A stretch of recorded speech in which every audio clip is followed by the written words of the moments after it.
Hey there, it's Lisa from Create Login and Delete. Today, I'll walk you through the process of verifying your Facebook page. Let's jump right in. Start by opening your Facebook app and ensuring you're logged into your account. Once on the home page, navigate to the menu page. Scroll down and select Help and Support, then choose Help Center.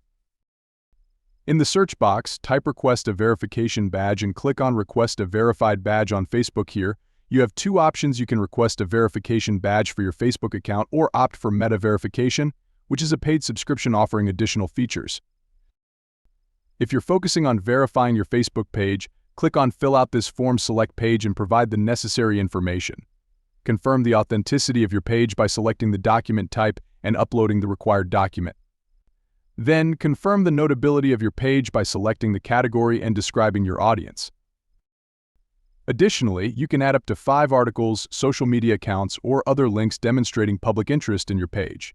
Once completed, click Send to submit your verification request. For Meta Verification, navigate to the Settings icon, then open your Account Center. Select Meta Verified and follow the steps to apply. Ensure you meet the specified requirements before proceeding with the verification process. And that's it. You've successfully requested verification for your Facebook page. If you found this video helpful, remember to like, share, and subscribe to our channel. Thanks for watching.